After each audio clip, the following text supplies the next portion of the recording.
Assalamualaikum warahmatullahi wabarakatuh. Perkenalkan, nama saya Rashid Putra dengan NIM H566. Dan untuk ekonometrika pertemuan ke-12 ini saya akan menjelaskan tentang data panel statis. Nah, jadi untuk data panel statis itu ialah metode statistik untuk menganalisis data gabungan antara cross section atau banyaknya unit seperti perusahaan atau provinsi dan digabungkan dengan time series, yaitu beberapa periode waktu. Dan ini data panel statis ini tergolong penting karena ini adalah untuk mengontrol perbedaan unik antar individu seperti heterogenitas dari waktu ke waktu dan menghasilkan estimasi yang lebih efisien dibandingkan analisis cross section atau time series saja. Dan biasanya data panel statis ini digunakan dalam analisis ekonomi level mikro. Misalnya itu seperti omset UMKM maupun makro. Contohnya PDRB antar provinsi. Lalu biasanya itu digunakan oleh para peneliti ekonomi dan keuangan yang menganalisis kinerja perusahaan, bank, UMKM maupun pertumbuhan ekonomi suatu wilayah.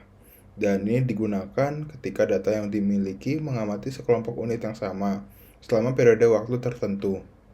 Contohnya kayak data omset beberapa UMKM selama 5 tahun.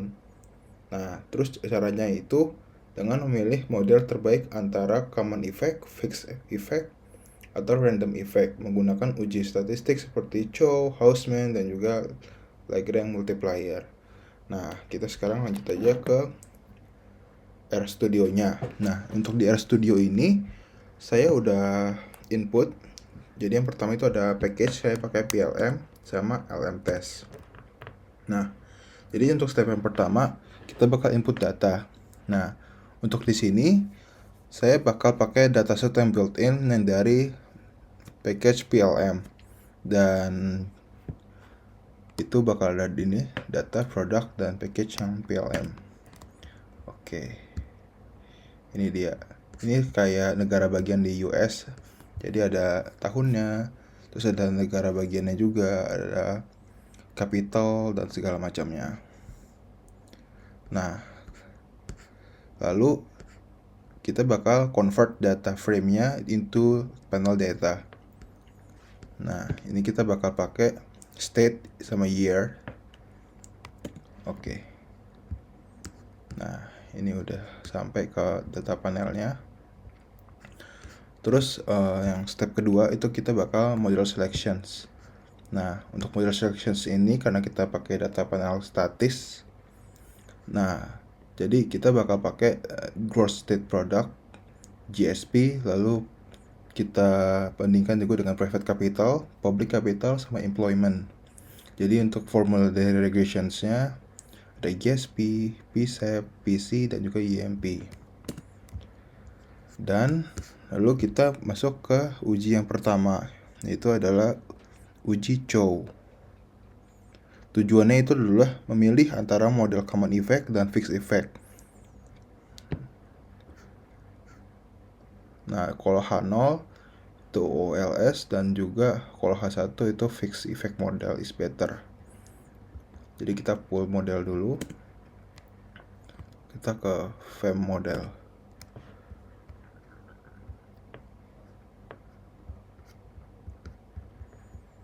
Nah, lalu kita masukin tadi PLM segala macam ke pool model, lalu juga ini regression formula yang tadi, yang ini ke FEM model, lalu kita bakal Chow test. Itu pakai pool test. Nah, ini dia. Bisa dilihat di kiri bawah itu ada F statistics-nya.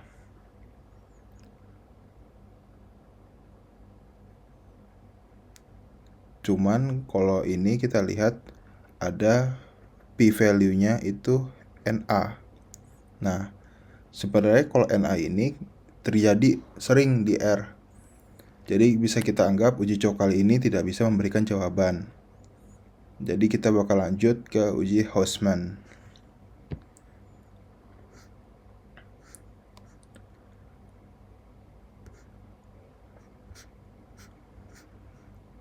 Nah, untuk uji Hausman sendiri kalau H0 itu RAM, dan kalau H1 itu FEM. Terus kita run random effect model, kita RAM-nya coba. Lalu kita perform the Hausman test. Nah, ini dia Hausman test. Fokus utamanya itu ada di p-value.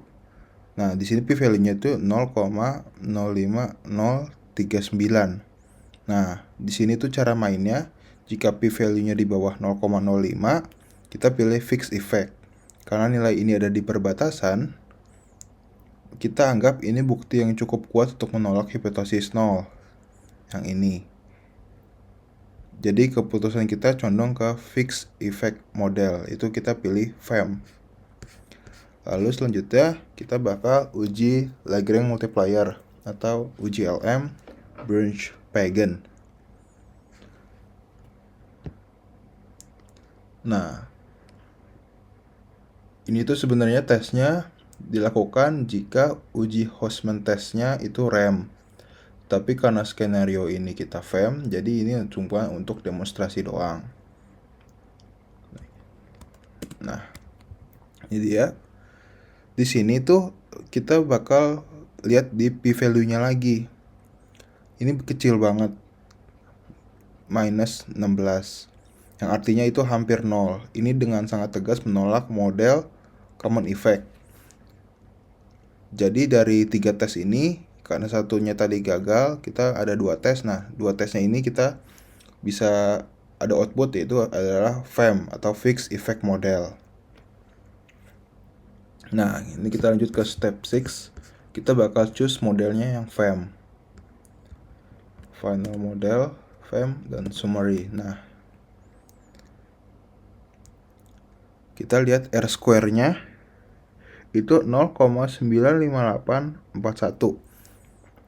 Yang dimana ada sekitar 95,8% variasi dari variabel dependent kita bisa dijelaskan oleh model ini.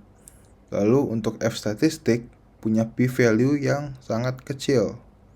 Artinya model ini secara keseluruhan signifikan dan layak digunakan. Nah, bisa dilihat sekarang kita bakal ke koefisiennya. Ini di sini. PC atau modal publik dan IMP atau tenaga kerja, keduanya punya koefisien positif dan signifikan. Maksudnya itu semakin besar modal publik dan tenaga kerja, ekonomi semakin tumbuh. Tapi kalau kita lihat di PCAP atau modal swasta, private capital, benar, koefisiennya negatif dan signifikan. Sebenarnya ini aneh. Masa modal private malah menurunkan ekonomi? Tapi sebenarnya sih gak usah panik. Ini cuman sebuah petunjuk. Kemungkinan besar ada masalah di balik layar yang disebut pelanggaran asumsi klasik. Nah, kita bakal lanjut lagi berarti ke Gauss-Markov.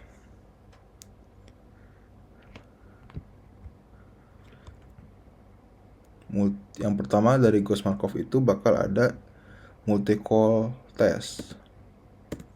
Nah, di sini kita bisa lihat antara PCAP, PC, dan juga IMP semuanya di atas 0,85. Artinya sinyal bahaya. Kenapa? Karena variabel independen kita saling berkorelasi sangat kuat. Inilah ya mungkin jadi penyebab koefisien PCAP kita jadi aneh tadi. Lalu untuk yang kedua dari Gauss-Markov kita bakal autocorrelation test dengan menggunakan Bush-Godfrey atau Woolrich. Nah, untuk di sini p-value-nya sangat kecil. Jadi konfirmasi model kita punya masalah autokorelasi. Lalu yang ketiga, kita bakal heteroskedastisitas. Kita bakal pakai yang Birch-Pagan test lagi untuk panel data. Kita run. Nah, jadi kalau untuk yang Birch-Pagan sama seperti sebelumnya, itu menghasilkan p-value yang sangat kecil. Artinya model kita juga positif terkena heteroskedastisitas. Jadi untuk kesimpulan sementara saat ini, itu ialah model kita terpilih FEM, tapi sayangnya ia punya 3 penyakit. Yang pertama itu multi-call, yang kedua autokorelasi, dan yang ketiga heteroskedastisitas. Nah, lalu kita lanjut, kita bakal mencari fixed model dari final modelnya yang dari model FEM yang telah dibuat. Nah, jadi ada beberapa state di US. Jadi kalau kita lihat dalam tabel ini, setiap negara bagian atau state punya nilai intercept atau efek bawaan yang berbeda-beda.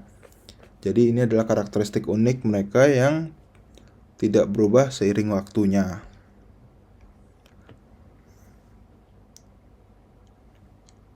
Misal, kalau kita lihat di California, itu nilai positifnya yang paling besar itu 32.407.